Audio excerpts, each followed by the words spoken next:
Hi everyone, today I am discuss about Newton's second law of motions. इससे पहले की video में हमने पढ़ा था क्या मोमेंटम ये इसी पर डिपेंडेंट है. This law states that rate of change of momentum rate of change of according to this law rate of change of momentum of a body is directly proportional to external force. तो rate of change of momentum rate of change of momentum जो है directly proportional है आपका external force के. इसी को हम कहते हैं Newton second law. According to Newton second law the rate of change of क्या rate of change of momentum of a body is directly proportional to external force applied on the body. The change take place in the direction of applied force. अगर उसकी body की directions क्या होती है उस applied force की direction में होनी चाहिए. ये क्या कहता है जो फोर्स है अप्लाइड फोर्स है वो डायरेक्टली प्रोपोर्शनल है rate of change of momentum. ऐसा भी लिख सकते हैं मोमेंटम. ये फोर्स जो है एक्सटर्नल अप्लाइड फोर्स है इसकी जो डायरेक्शन होगी वही डायरेक्शन होगी जिसकी डायरेक्शन में हम क्या कर रहे हैं फोर्स अप्लाइड कर रहे हैं. सपोज एफ क्या है एक्सटर्नल फोर्स है applied on A body in the direction of motions. F क्या है आपकी कोई फोर्स है एक्सटर्नल फोर्स इसको अप्लाइड कर रहे हैं in the direction of motion of body. The body of at time interval delta T time interval की बात करते हैं. Delta T time the velocity of a body of mass m changes हो रहे हैं v प्लस डेल्टा v. ठीक है v plus delta v.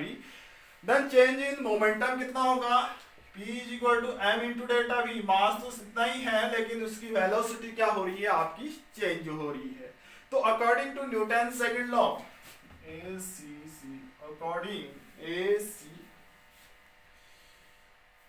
according to Newton second law क्या है जो एफ है आपका क्या है डायरेक्टली प्रोपोर्शनल है delta P upon delta T. This implies that अगर हम इस प्रोपोर्शनलिटी साइन को हटाते हैं तो एक कांस्टेंट आता है F is equal to K into delta P upon delta T. ये क्या है न्यूटन सेकंड रूल है. वेयर के इज क्या है कांस्टेंट है. वेयर के कांस्टेंट है proportionality. If limits delta T क्या है लिमिट की बात करते हैं limit delta T tends to 0 then terms becomes then ये टर्म क्या बिकम हो जाता है आपका देन टर्म जो होता है term limit delta T tends to 0 तो delta P upon delta T जो होता है डीपी अपॉन dt बन जाता है. तो यहां पर रखेंगे f is equal to K into DP upon dt. अगर क्या है डेल्टा टी बहुत छोटा है 0 के इक्वल तो उस टाइम क्या होगा f इज इक्वल टू क्या होगा k into DP upon dt. तो अगर हम बात करते हैं के कांस्टेंट है यही न्यूटन सेकंड रूल है. अब बात करते हैं सपोज उस बॉडी का मास क्या है हमारा m है. Suppose mass of the body is m then moment and velocity v then p is equal to m into v. Then putting ये इक्वेशंस x आएंगे putting p is equal to m into v in equation x from equation x में चलते हैं equations x ये हम जानते हैं since p is equal to m into v है p की वैल्यू यहाँ पर रखते हैं तो f is equal to k into d upon dt into m into v लिख सकते हैं. जहां पर क्या है m तो कांस्टेंट है m कांस्टेंट है तो इसको बाहर इसका डिफरेंशिएशन नहीं कर सकते हैं. dv upon dt rate of change of velocity is called acceleration जिसे हम क्या कहते हैं k m इंटू इसको क्या कहेंगे a कहेंगे. f equal to k into m into a. ये dv अपॉन dt जो होता है हम पढ़ चुके हैं rate of change of velocity with respect to time is called acceleration. ये जानते हैं हम k into ma. Since let k is equal to experimental value 1 है तो then f is equal to force equal to क्या होता है m into a. ये भी क्या है न्यूटन सेकंड लॉ. यानी in scalar form the equation of can be written as F equal to m into a. ठीक है, यहां पर अब देखो ये तो है आपकी न्यूटन इक्वेशन, सेकंड लॉ जो इक्वेशन है आपकी F equal to dp upon dt, या तो ये लिख सकते हैं F equal to dp upon dt लिख सकते हैं, या ये लिख सकते हैं। ये दोनों क्या है आपके न्यूटन सेकंड लॉ के कंक्लूजन है। अब यहां से हम क्या कर सकते हैं, वन यूनिट फोर्स को कैसे एक्सप्लेन कर सकते हैं। देखो वन यूनिट फोर्स की बात करते हैं तो one unit mass into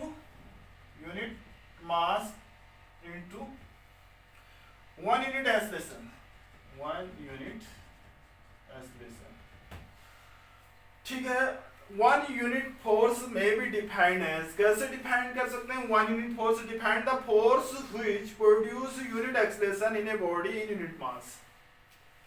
one unit force कैसे डिफाइन करेंगे, force which produce one unit acceleration in unit mass. अगर वन यूनिट फोर्स कैसे प्रोड्यूस किया जा सकता है, with the help of unit accelerations in a body in unit mass में। अगर ऐसा है तो उस टाइम उसमें वन यूनिट फोर्स प्रोड्यूस होगा। ये फोर्स जो है आपकी वेक्टर क्वांटिटी है। फोर्स क्या है आपकी वेक्टर क्वांटिटी है, वेक्टर क्वांटिटी है। फोर्स क्या है वेक्टर क्वांटिटी है। इसकी एसआई यूनिट है आपकी न्यूटन। अब देखो एसआई यूनिट न्यूटन है तो इसको हम कैसे लिख सकते हैं। देखिए हमने क्या लिखा था, F equal to m into a लिखा था। F equal to m into a, इसकी यूनिट होती है केजी, इसकी होती है मीटर पर सेकेंड स्क्वायर। इसी को हमने वन न्यूटन कहा था, 1 केजी मीटर पर सेकेंड स्क्वायर। ठीक है, 1 केजी मीटर पर सेकेंड स्क्वायर को ही हम न्यूटन कहते हैं। सीजीएस में हम इसको डाइन कहते हैं। वैसे तो यहाँ पर क्या कहते हैं, न्यूटन कहते हैं, और सीजीएस में डाइन कहते हैं। ये डाइन क्या होता है आपका 1 ग्राम सेंटीमीटर पर सेकेंड स्क्वायर, इसको हम कहते हैं 1 डाइन। सीजीएस यूनिट है ये क्या है आपकी सीजीएस यूनिट सिस्टम। ठीक है, सीजीएस यूनिट सिस्टम। इसके अलावा और भी यूनिट होती है, बहुत सारी यूनिट होती है न्यूमेरिकल पोर्शन में। ऐसा यूनिट ऑफ ग्रेविटेशनल, ऐसा यूनिट जो होती है ग्रेविटेशनल यूनिट ऑफ फोर्स क्या होती है, किलोग्राम वेट होते हैं। SI unit gravitational unit of force, gravitational unit of force जो होती है किलो वेट, केजी वेट ऐसे लिखा होगा। ये तो हो गया ऐसा। सीजीएस में ग्राम वेट लिखते हैं हम यहाँ पर, तो 1 KG weight is equal to 1 KG W weight is equal to कितना होता है। अगर इसको हम न्यूटन में कन्वर्ट करेंगे, या इसको हम लिखते हैं 1 केजी फोर्स भी लिखते हैं। इसको हम क्या होता है 9.8 के इक्वल होता है, 9.8 न्यूटन के इक्वल। ठीक है, अगर हम सीजीएस की बात करते हैं, ग्राम केजी की जगह क्या होगा 1 ग्राम वेट, इसको हम क्या लिखते हैं 1 जीएफ, ऐसा भी लिखेंगे। तो ये क्या हो जाएगा आपका 980 की बात करते हैं, 980 ये बन जाता है आपका ग्राम सेंटीमीटर पर सेकेंड स्क्वायर, ग्राम सेंटीमीटर पर सेकेंड स्क्वायर। इसको हम कन्वर्ट कर सकते हैं। तो इसके अलावा एक लेसन है 1 न्यूटन इक्वल टू, हम पहले पढ़ चुके हैं 10 to the power 5 dynes, relation between Newton and dynes. ये तो है Newton second law of motion. इसके कुछ और भी सिग्निफिकेंस और कंपोनेंट्स हैं, देखिए।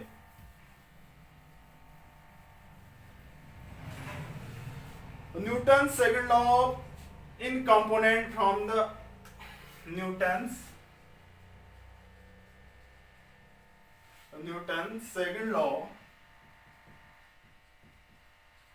second law in component form,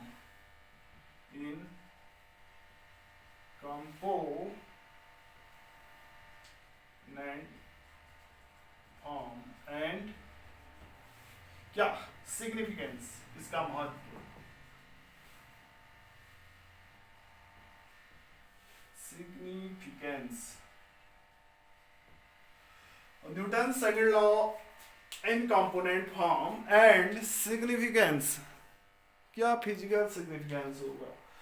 देखो in terms of their rectangular components के टर्म्स में हम कैसे शो कर सकते हैं components, the force and the force momentum and acceleration vector can be express. Force को हम क्या लिख सकते हैं कंपोनेंट टर्म्स में, F equal to F X I cap plus F Y J cap plus F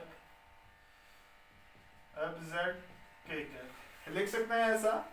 ऐसे ही हम मोमेंटम को भी कंपोनेंट्स के टर्म्स में लिख सकते हैं, पी एक्स आई कैप प्लस पी वाई जे कैप प्लस पी जेड के कैप इन टर्म्स में भी लिख सकते हैं।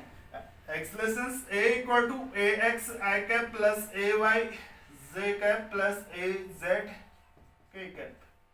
देखिए यहां पर A X A Y A Z ये क्या है, मीन्स एक्स और वाई और जेड एक्सिस के अलॉन्ग एक्सलेशन, एक्स और वाई और जेड एक्सिस के अलॉन्ग मोमेंटम, एक्स और वाई और जेड एक्सिस के अलॉन्ग फोर्स गिवन है, यानी कंपोनेंट्स टर्म में लिखे हैं हम। अब फॉर्मूला क्या है हमारा, जो न्यूटन सेकंड लॉ है, F इक्वल टू क्या है dp अपॉन dt है F इक्वल टू क्या है dp upon dt equal to m into a है।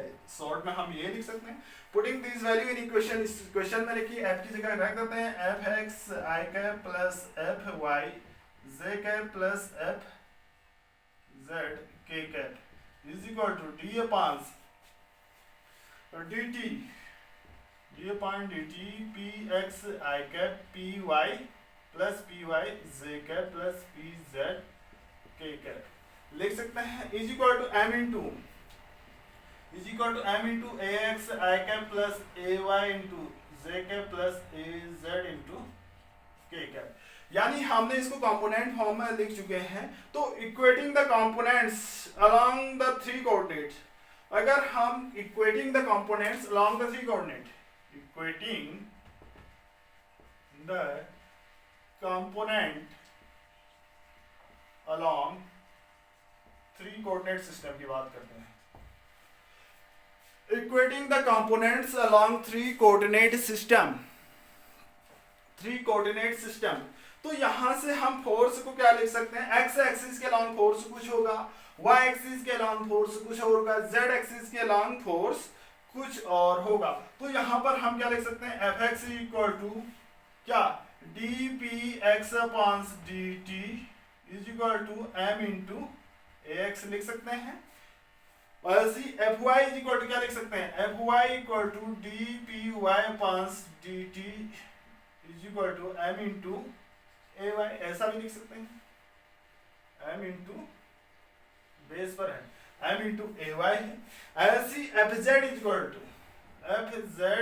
क्या लिख सकते हैं, क्या D P Z upon D T is equal to M into A Z. ये तो क्या है, the above equation represent the components form of the Newton second law. ये क्या है, न्यूटन सेकंड लॉ के कंपोनेंट्स फॉर्म में लिख चुके हैं।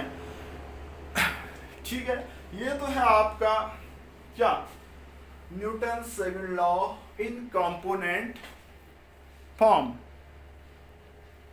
अब देखो इसके बाद नेक्स्ट टॉपिक आता है इंपल्स। थर्ड रूल शुरू करने से पहले हम इंपल्स की ओर चलते हैं।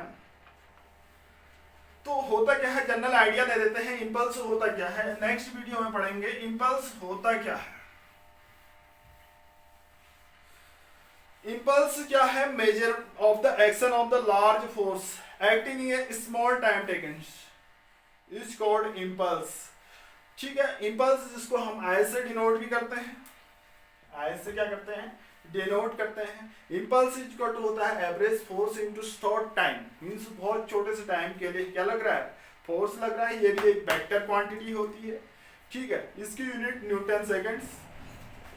इसको हम नेक्स्ट वीडियो में क्या करेंगे, डिस्कस करेंगे। Thank you.